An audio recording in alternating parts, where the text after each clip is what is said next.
राज्यामधील महानगरपालिकेमधील महापौर आणि उपमहापौर पदाची निवडणूक सध्या पार पडतेय आणि आज नाशिक, नागपूर, कोल्हापूर, सोलापूर या महानगरपालिकेसाठी ही निवडणूक होतीये। नाशिक महानगरपालिकेच्या महापौरपदी हिमगौरी आडके यांची बिनविरोध निवड झाली आहे। शिवसेनेचे विलास शिंदे हे उपमहापौर पदावरती विराजमान होत आहेत। सोलापूर महानगरपालिकेचे दृश्य नेमकं काय आपण जाणून घेतोय। तर सोलापूरमध्ये महापौर पदावरती भाजपचे विनायक कौंड्याल यांची बिनविरोध निवड झाली।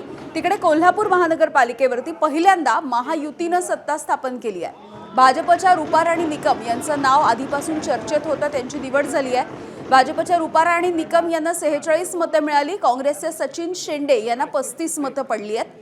नागपूर एक महत्त्वाची आणखी एक महानगरपालिका जिकडे महापौर उपमहापौर पदासाठीच्या निवडणुकीची प्रक्रिया आता सुरू झालेली आहे, त्यामुळे थोड्याच वेळात तिथला देखील चित्र आपल्याला स्पष्ट होईल।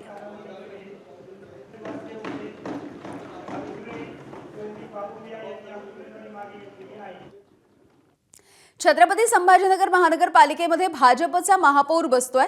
भाजपचे समीर राजूरकर हे संभाजीनगरचे नवीन महापौर असतील। शिवसेनेचे राजेंद्र जंजाळ हे उपमहापौर पदाची धुरा सांभाळणार आहेत।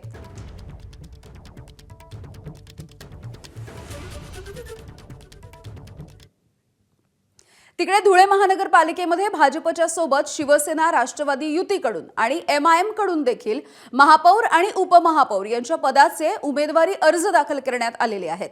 जळगाव मनपामध्ये महायुतीची सत्ता आहे। परभणीमध्ये महानगरपालिकेमध्ये महापौर पदासाठी 14 तर उपमहापौर पदासाठी 7 जण या रिंगणात आहेत। त्यामुळे महापौर पदासाठी परभणीमध्ये काहीसं खिचडी झाल्याचं चित्र बघायला मिळतंय।